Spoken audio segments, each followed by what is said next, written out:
Welcome to Her Media Diary, the podcast where African women share their real stories, bold moves, and behind the scenes moments that shaped their journeys. I'm your host, Dr. Yemisi Akimbobola.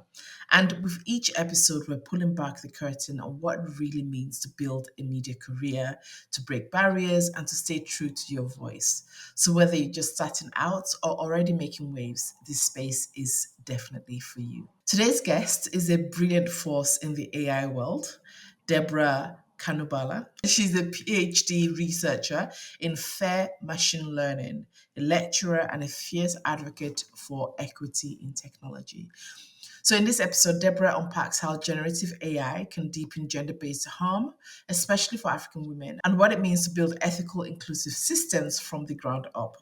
So, from deep fakes to biased data sets, from STEAM advocacy to policy shifts, this conversation is equal parts alarming, empowering, and visionary. So, stay with us.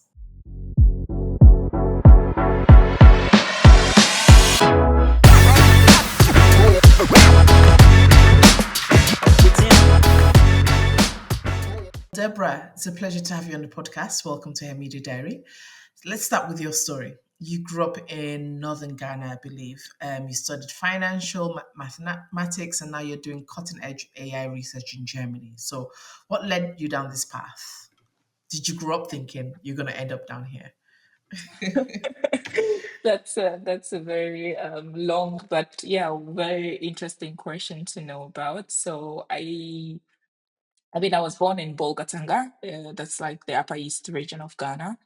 And at least when I was like 6 years, we moved. My mom was moving to a different job, so we moved to back then was the northern region, Damango, but now it's now I think northeast region. So the regions have been changed. Yeah.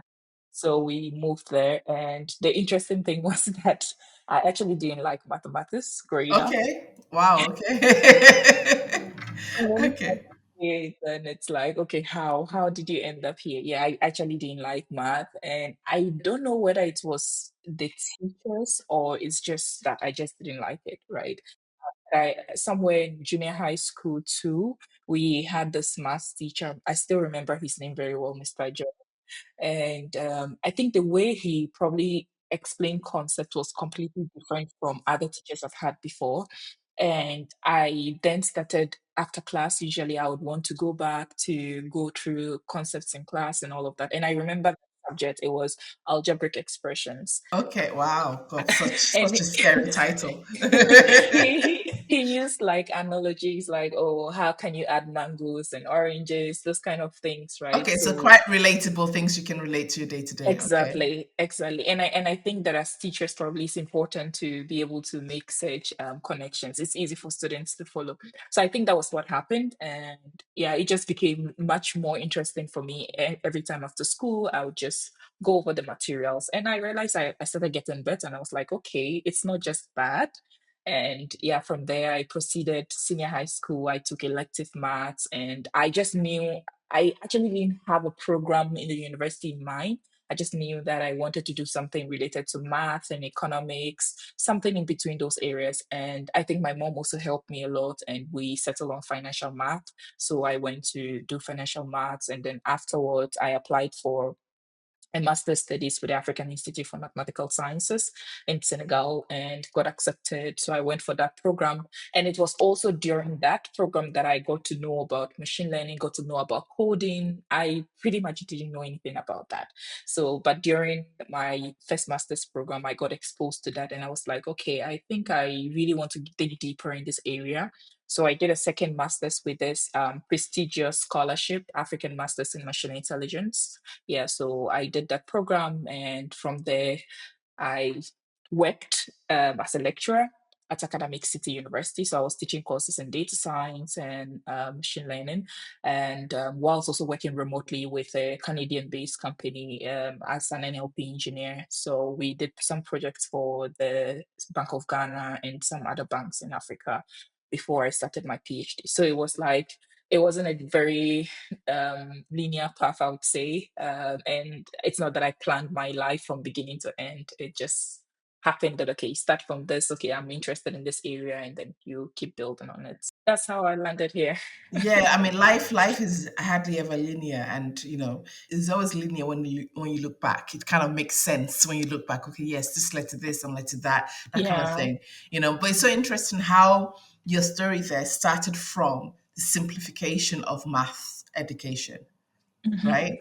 So Mhm. let's unpack that a bit more. Like, what would you say that instilled in you? What were those light bulb moments for you that led you towards this path? Okay, so I would say that the love for numbers, just okay, being able to understand how numbers build together, and the fact that you can actually relate it to everyday life. Like when I was using the oranges and mangoes, it seemed like, okay, definitely I know I cannot just put oranges and mangoes together, but just that basic thing kept building up, and with time I knew that everything I learned in class I can actually just sort of relate it. So I would say that from that angle, that petty thing helped me to where I am now. I don't know if that answers the question exactly. No, it does. And you spoke about your mom as well being quite kind of instrumental in that journey. How was that? Yeah, so I think my mom was at the time that I was in junior high school. She just had a first degree. So in Ghana, she went through like the O level. So that was our educational system before we changed to this West African examination system. So she had this O levels. Then from there, so she was like a trained teacher. Then from there, worked for a while. Then went to do her degree. So she started from the bottom before she built upon it. So during my high school, junior high school in particular, she only had her degree, and she was herself as a person was like an inspiration to me, and she gave us a lot of support. So we had access. I mean, I didn't grow up in a rich home or anything. I would just say we were just probably average, just trying to live. I mean, we didn't have it, but we were content with whatever we had as well. So she encouraged me a lot. So sometimes she herself would teach us. My brother in particular, he got a lot of whips from my mom. Okay.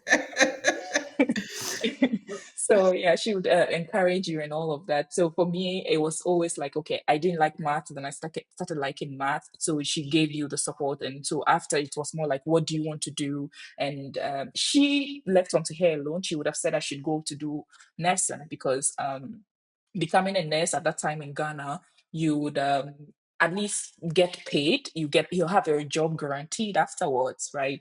And this was me who wanted to do something maths and economics. It's like, okay, what can you become?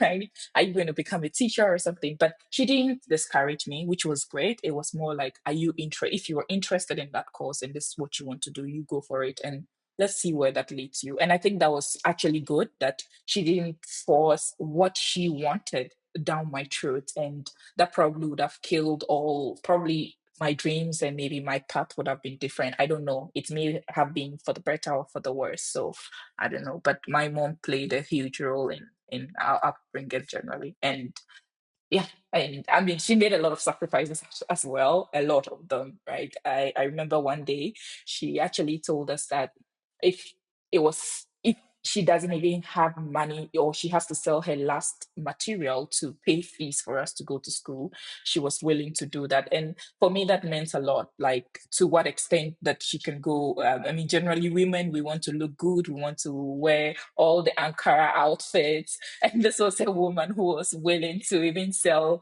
whatever she had just to ensure that she can pay for your fees and all of that. So So very, very inspiring and supportive mom. And I think all of those foundational environments with the teacher that knows how to make you relate, and the kind of home environment that encourages your dreams is always critical. I'm curious to know at what stage you decided that machines was the way to go. yeah, so this was, I would say, during my second master's. I was Second doing master, so your first one was on what? So my so first one was. You sound very, very Nigerian at this point. You know, we have like 10 masters and 10 PhDs. So I guess that's what we have in common. Maybe it's a West African Yeah, thing or an African exactly. thing. African thing, exactly. The value for education.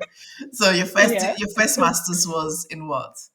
So it was in applied maths, but with a focus on financial math, again, and big data. And this was at the African Institute for Mathematical Sciences in Senegal. Yeah. So the second one was on machine intelligence. And this one, it was again hosted by the African Institute for Mathematical Science, Ghana. But the program itself is the African Masters in Machine Intelligence. And this program was funded by Google, and it's still so it's funded by Google and Facebook, and the founder was the former Google AI head in Accra, Mustafa Sisi. So he started this program with the main aim that he wanted to train African students in machine learning so we can solve African problems. So all of us are from African countries and from different backgrounds as well. You had people electrical engineering, computer science, math, and stuff. So it was really very diverse in different areas. So currently the program is run in Senegal. Yeah, so it was during this master's program. We had to do like our research, of course, for like any master's program. So I was working on financial inclusion, and I was working with this data set from Kaggle. I got this data set. It's just a website that they put a lot of data. People can go on or do competitions in machine learning and stuff. So I got this data set from there, financial inclusion, and the main idea was to build like a machine learning model that can sort of measure whether someone was financially included or not. So how we had defined financial inclusion was that if you have access to a bank account or not. So the data set spanned different East African countries, like 5 East African countries. And so I built the model. My evaluations and everything were great. I checked my accuracy, they were good. And I went a step further. Okay, let me just check in terms of how the model was performing between the different sensitive group attributes. In this case, it was gender. And this was where I noticed that, okay, hey, it didn't have the same performance as far as the good model that I had was perfect. Like, because when you look at it averagely across all the population, it was great. But when you look at it between groups, then there was a problem. And I think that it was at this point that I began questioning, like, okay, hey, what could be happening? Why did I have a good model overall, but within groups, then this wasn't performing as I wanted it to. So it was not now for me, not the matter of focusing on how what was happening behind the system, because now let's say this model I deployed it and it was going to be used by, say, a governmental institution to make predictions, and then based on the predictions would have to take some steps or decisions, right?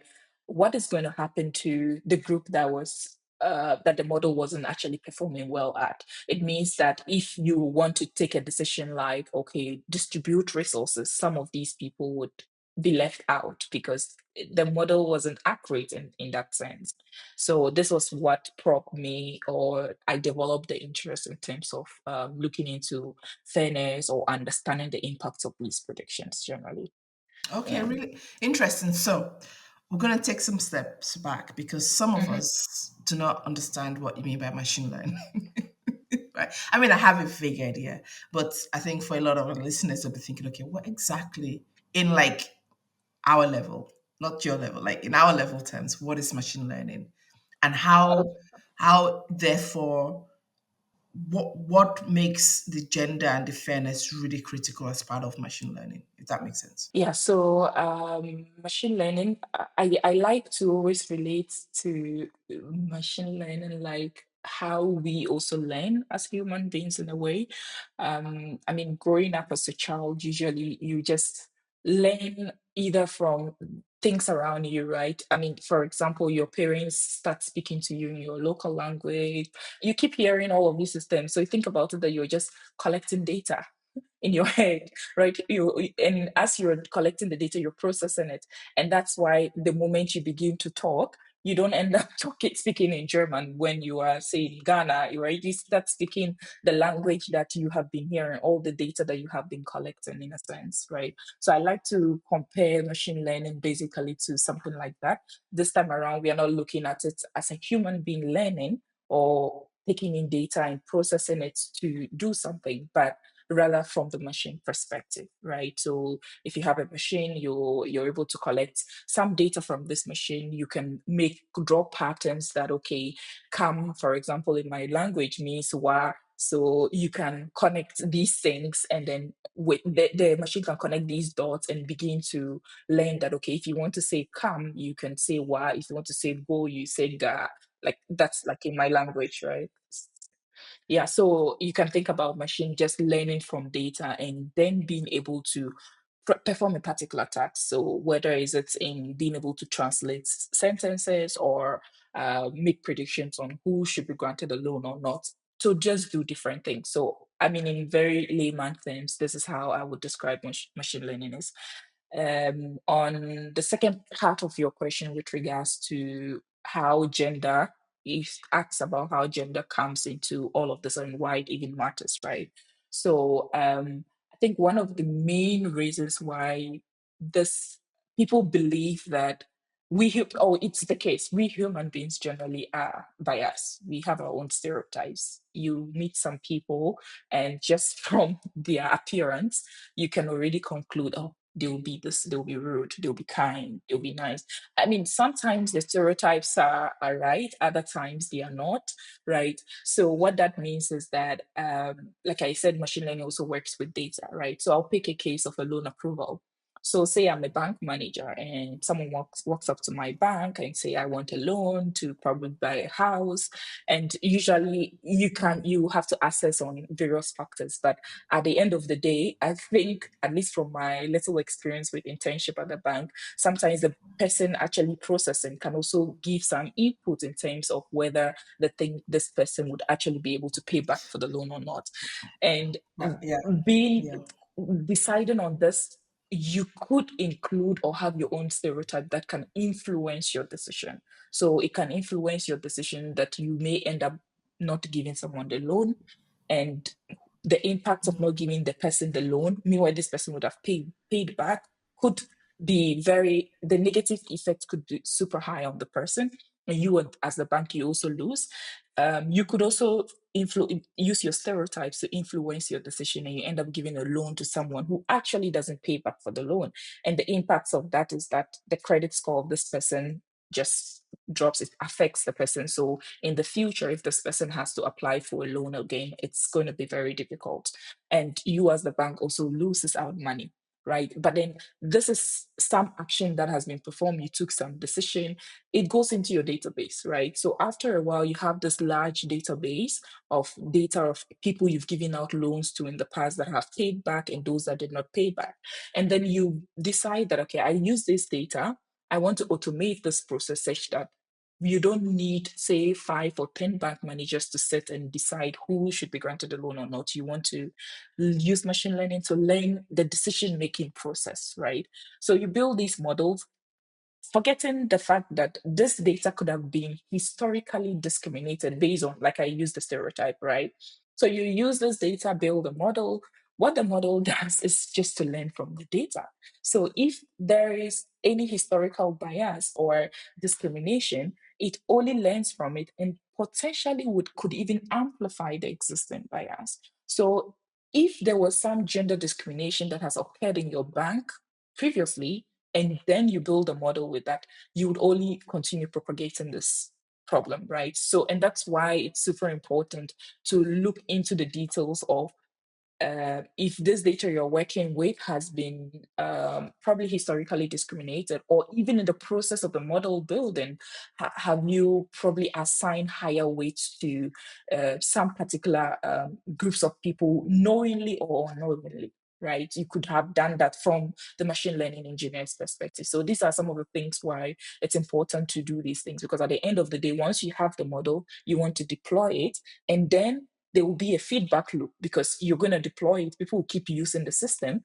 And then they keep rejecting loans to those particular groups of people. It goes back into the system and their lives will never get better, right? So these are the reasons why we need to think about fairness generally, or in particular gender discrimination when we think about machine learning. Yeah. Yeah, I think that's probably the clearest kind of way in which I've had somebody describe AI bias, machine learning bias, and the fact that actually it is this cycle of our own human. The bias starts from the human first. It's not the machine that creates the bias, but Yeah. learning our own biases. But then that perpetuity that it creates by not unlearning, and then Yeah. therefore creating marginalized groups that continue to be marginalized because of this initial stereotyping, like you've said. So when you think about that in the context of other forms of bias that emerges from AI tools like facial recognition, language, and those kind of things, how are they similar, dissimilar? How does things like facial recognition and language become a bias issue within AI? Mhm, mhm. So, and a good, I will use, you mentioned facial recognition, and I thought that maybe it's useful to mention this. There was a study by Gender Shades, maybe you've heard about it or anything, from Timonit and some group of researchers. And what they found out was that they had this model that was actually finding it difficult to actually detect Black women, right? Their faces, right? So now, usually facial recognition systems can be sometimes they are deployed in lots of places, right? You can have them. Some people living in the like bank or at the airport, like different places. They deploy these things. So, or maybe for security purposes in your institution, you have to show your face to get in, right? And what that means is that, and especially if it's going to even be used for, let's say, there was a system that they were using to detect whether someone is a criminal or not. I mean, another thing I should make clear is that there are certain applications of AI that I believe that it is possible to do, but doesn't mean you need to do it. Yeah, I was going to say Right. because even inherently in itself, that proposition itself is biased. The Yes, fact that actually by exactly. just looking at somebody's face, you can tell whether they're criminal in itself is a bias, isn't it? Exactly. It is. So that's the problem, right? And that's why I first of all have to say that the fact that something is possible or you can do something doesn't mean it needs to be done, right? But let's think about it, that these facial recognitions are useful. Things like this. What is going to happen is that already there is gender discrimination. It's finding not just only gender, but also intersectional discrimination, because you are just not able to detect women, but Black women in particular. So what it means is that if you are using it to detect criminals, and this model just keeps flagging more of Black women as criminals, what are you going to do to those groups of people? They are only going to have negative consequences of crimes that they are innocent of, or anything of that sort. And this is a problem, a huge, huge problem, right? So I think that when it comes to facial recognition system, at the end of the day, it's just not a technical flaw that we just say, but it can be used, it can have lead to wrongful arrest or even worse consequences, and which can actually affect the lives of people, right? So that's one particular thing that I want to say about this facial recognition systems. In terms of language. Hmm. For language, for language, I mean, aside the fact that maybe most of these systems are usually trained on English, I would say. So, and not everyone speaks English, right? I mean, most of us, yeah, English is the official language in our countries, but we still have our own languages. So I don't speak English at home. I speak Dagari at home. So at the end of the day, if you actually even have someone who hasn't gone to school or is even a semi-illiterate that is not very good at English, it would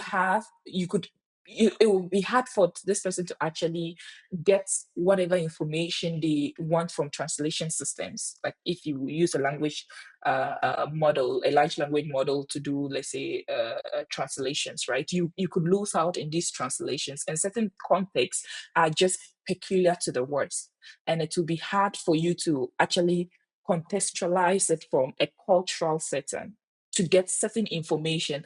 that you actually need from these systems. And this, I would think, that is also another challenge when it comes to language and bias related to that. Yeah, and if just to go back for those who are interested to learn more about this gender shades, so you just go to gendershades.org, gendershades.org.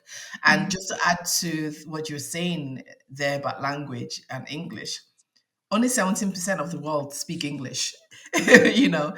So it is large, it is hugely problematic that actually a lot of these things are happening in that singular primary language.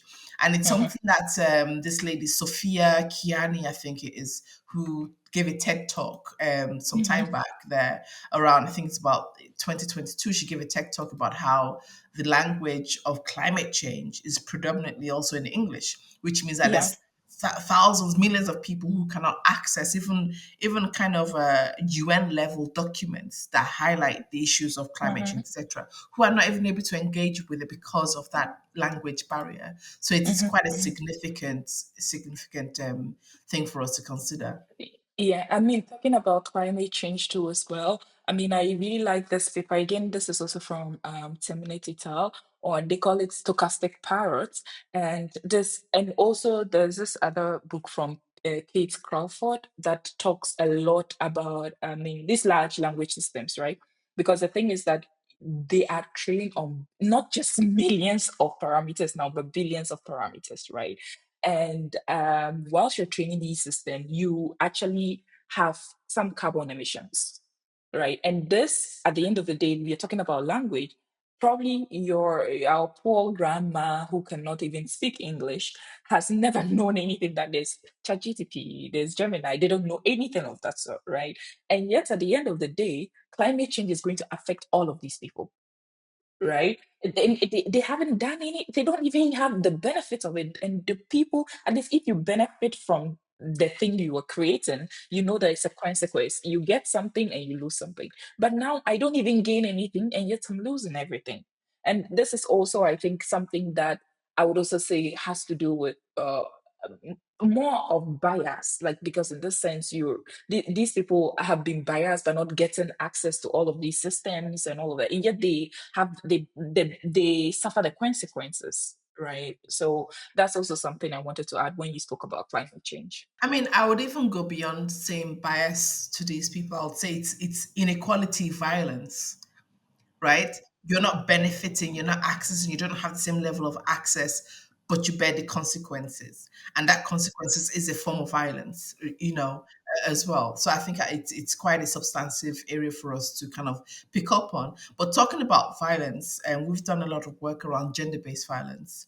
And Mhm, obviously there's a lot of kind of focus on technology facilitated gender-based violence, because not just because of AI, but historically, even before AI, social media and all of that as well. And now we're now entering this phase where deep fakes and digital impersonation. I was listening to the radio the other day, and they were talking about how there's I think it's a Canadian based organization that has developed an AI that does the interviews for you. you mm, know so this yeah. is it's an AI that speaks to you, and it's your interviewer. And again, you're just trying to think, okay, what levels of biases is going to exist in that? Who is going to end up being disenfranchised in accessing Mhm, jobs because of these? So I guess the question really is, because we also mustn't be so dystopian about about AI, right? We also mustn't think so yeah. negatively. So I guess from your perspective, what are the things that you are doing, right? Because you are in this space, or what are the things you're seeing emerging that are actively trying to counter this inequalities, these imbalances, these avenues through which these kind of biases enter? Mhm, mhm, mhm. So I would say, I mean, currently I'm doing my PhD, and so my focus mostly is on fairness generally. But whilst looking into fairness, I just don't look into how we can mitigate them, but I really question systems, right? Sometimes we end up doing things in a particular way that we actually assume that it is correct or it is right without actually re-reflecting. the way I'm actually doing it, is it actually the right way? Is it actually doing what I wanted to do? Right? Because certain things just become a habit and you don't even realize that there could be some problems with the system. So something that I am currently doing, it's which related to something I mentioned, intersectionality, right? I've seen a lot of works that people have done in terms of intersectionality, which involves discrimination that resolves and that happens at the intersection of more than one sensitive attribute. So you're not just discriminated because of your gender or your race, but at the intersection of both your gender and your race. So what I've been looking into first was to re-question the existing metrics that people, from at least a computer science perspective, how people capture what intersectionality is, right? So I try to dig deeper into understanding, what do these metrics even capture? Are these metrics actually capturing what we want them to? And to me, from what I saw with the analysis I did so far, is that, yeah, we are capturing some disparities. But when we dig into the social, philosophical, and legal perspective of what intersectionality is, it's just not capturing disparities, but actually capturing the non addictive discrimination that exists at the intersection of those sensitive attributes. And it's not just because you're a Muslim or a woman, but because you're a Muslim woman, that's why you're discriminated, right? It is different from just saying that because I'm a Muslim, I'm discriminated, because I'm a woman, I'm discriminated, and I put them together. It's just not that. It's not because if you look at all women, you, as a Muslim woman, you're probably not discriminated because we compare you to the average and there's no discrimination. The same way that we compare you with all Muslims, which include Muslim men, and you are not discriminated. But at the intersection, then you are discriminated. But then these metrics don't tend to capture this concept that I have explained. But these are metrics that are there, and people say, yes, we have metrics that can help us from the model side detect if there is intersectional discrimination or not. So I think it's important that we sort of always take a step back, question systems, and try to really understand, are they doing exactly what we think they're doing? So this is something that, from my side, I'm looking directly into. A second thing that I'm doing, also still related with more of re-questioning system and thinking about new ways to do things. Currently, we focus mostly on automating systems by predicting. So I want to predict who will pay back a loan or not. But actually, it's not just about who will pay back a loan or not. It also has to do with what are the conditions under which a loan is given. Because under the conditions to which a loan is given, it can actually affect your ability to pay back a loan or not. And so if you build a system that just focuses on determining whether I give you a loan or not, you actually forget that before we get to that part, you give me some loan conditions, the interest rate. And it's been shown that interest rates can actually differ between different racial groups, right? And so it means that people with higher interest rates would suffer to pay back a loan, while someone with lower interest rate would find it much, because you have to just pay lower repayments, prepayments every month. Your monthly installment is much lower, and so the burden is not as high as someone with a higher interest rate. So right now I'm rethinking about how we can move from the system of just predicting whether I give you a loan or not, but then to go forward to think about how we can actually decide on these loan terms that are fair, that can actually enable people actually pay back their loans or not. So this, from my own little way, as far as my research is concerned, is what I'm doing to at least help us mitigate the consequences of some of these systems. And I always say that I don't think that AI or ML is it's bad. Definitely, I mean, it's good. It's helping a lot of things, but at the same time, we need not to forget that there are some consequences, and we need to put work into seeing how we can mitigate these negative consequences. Yeah, absolutely. And also remember that we have decades of experience of social media, of digital platforms where all of these things have also been perpetuated, and not to forget all of the things we've learned. And at African Women in Media, we have this thing called the Kigali Declaration on the Elimination of Gender Violence in and through Media in Africa. I don't know if you've heard of it. Um, yeah. And one of the articles, I think is Article 7 of it, no, Article 6, I believe, is speaks directly to platforms in terms of what they can be doing to address things around gender violence on their platforms. Now, if you were to sit with tech companies like Meta, Google, OpenAI, what would you ask them to be doing differently to prevent gender violence, gender abuse on their platforms? I think I don't know whether it has to do with capitalism or something, but I To do with what? capitalism. Capitalism, right? Okay. Yeah. I think people are a bit focused so much on the gains. The Like, I bottom just want to line. get profits, Yeah. regardless of who suffers, I just want to gain.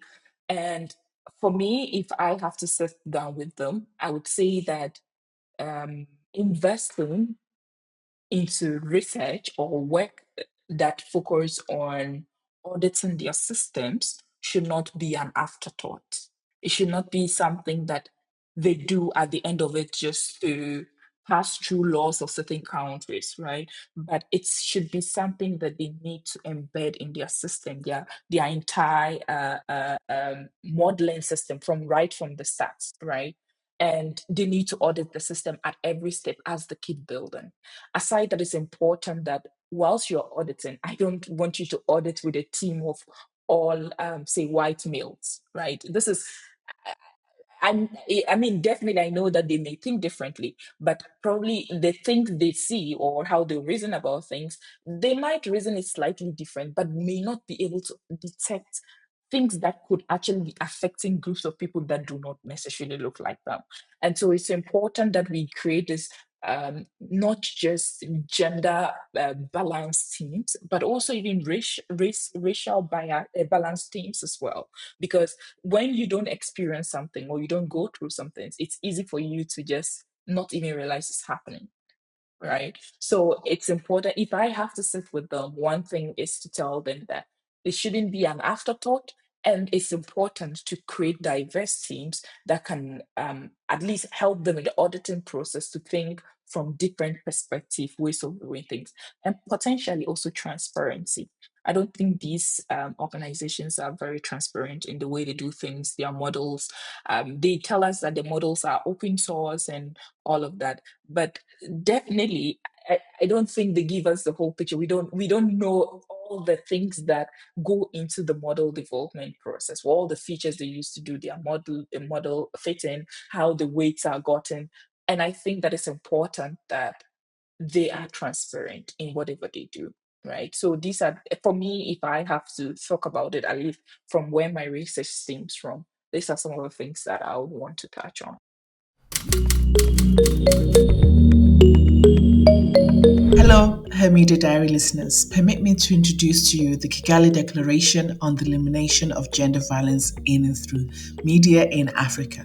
It's a groundbreaking commitment to address the forms of gender violence experienced by women in media and how media reports on gender based violence. So, whether you sign up as an individual or as an organization, it is a sign that you are pledging to consciously play your role in tackling this important issue and working towards creating safer and more inclusive work environments for everyone. Imagine a media landscape that treats every story with balance and every voice with dignity. By adopting the Kigali Declaration, it's not just a commitment, it's a powerful step towards social change. And that change starts with us. So if you are ready to take that bold step and make that social change, visit our website at africanwomeninmedia.com/declaration to read the declaration, to commit to it, and to begin to take action. Yeah, and you've co-founded initiatives like the Women Protecting Science to the Younger Generation. I think that's such a brilliant initiative, by the way, because of that intergenerational exchange. Um, because I mean, I've got kids. My youngest is 7, so she's growing up. This is her reality. This is for her what landline was for us, I guess, growing up, right? You Yeah. know, tell us more about that initiative and Okay. the work that you do. So we started this initiative whilst I was doing my master's at AIM Senegal. And it started, I mean, I think we're not bad with numbers in terms of gender, but we're like 11 girls out of the class of 33. It wasn't, I mean, it wasn't that bad, at least for a math class. Yeah. So, but then we knew, at least from, because we were also from different African countries, and we knew from all of us from where we're coming from, like my class, financial math, we're three girls, and it was a class of 10. So it's like 30%, it's not 50, right? So, and then there was this other girl who said they were like two and their class was over 50. So, like, though we had come together at one place and at least we made up a relatively good number, but from our experiences it wasn't necessarily always like a good number, a good representation. So we thought that, okay, with our experiences and everything, we could come together and form something that we can keep talking to young people. And I think sometimes it's easier to talk to people when your age gap or generation is not like wide apart, right? So I mean, now they have Gen Alpha, and then they have Gen Z, then we have the millennials. So it's like it's easy for a Gen Z to relate to an alpha, yeah, than Gen Alpha to relate with like a millennial, right? So we started that, okay, maybe we could start something like this just to talk to more young people, share with them our experiences, encourage them, because you cannot be someone you cannot see. Right. So if you see someone who is at the top, you know that you can be also, because this person is there. So it was just something like that that we started, and our main focus was just to help to get more young people into STEM, just study STEM courses, because we believe that this definitely held the future. So this was the main goal of our initiative, and we did quite a lot of work. We've organized boot camps in terms of Python programming. We've also had like online conferences. Most of the time, we do most of online stuff because sometimes um, putting people together at one space can be cost involving, and when you don't have like sponsorship, it becomes a bit difficult. But yeah, this were mostly most of the initiatives that we're doing. So just teaching people how to program, and motivation, providing mentorship. So here's a thought. In a previous interview I did for this podcast on this topic around AI and regulation, etc., with reflecting on kind of the notion that as a journalist, as a media person, you're just a media person, but actually today's world you need to be thinking of yourself not just a media professional, but media and technology, right? Mhm. Mhm. And so obviously your initiative is focusing on the younger generation, but actually there's a whole massive older generation that's thinking AI was that, AI agents was that. So I guess what are the barriers for entry for women? So not just young women who are going to go in the workforce in the next 10, 20 years and AI is just a standard, but then also those that have, the ones beyond the millennials who are kind of still grappling with TikTok, and here is AI. So what are those barriers, and what do you see as our opportunity as initiatives? Your initiative, my African Women in Media, in addressing these barriers, and also the platforms also. Mhm. I think one would be unequal access to resources, learning resources.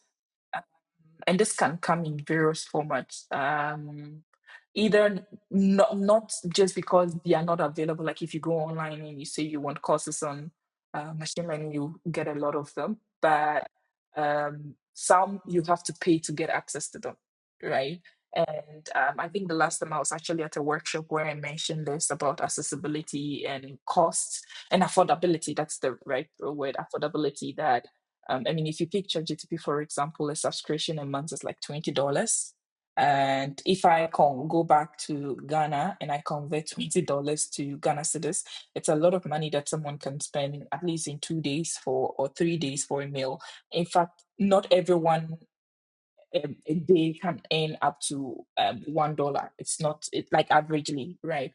And when I think about it, you think that this person, a woman who is trying to ensure they can get some money to feed themselves and their kids, would rather pay for a subscription of $20 or a course that costs about 200, $300, right? And I think that this is one major barrier that sometimes having not just the access, but being able to afford these learning resources is a huge barrier to most people, the cost involved, right?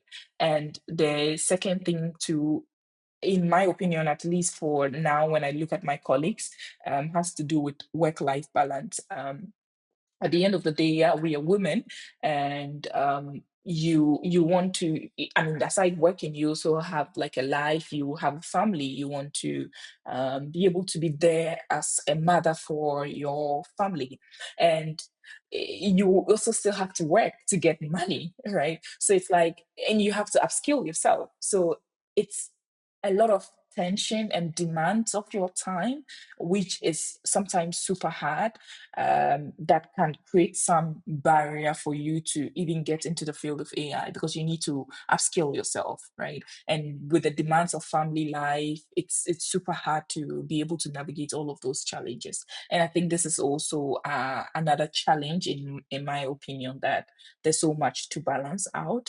Maybe the other thing could be exclusion, right? In either terms of culture or teams.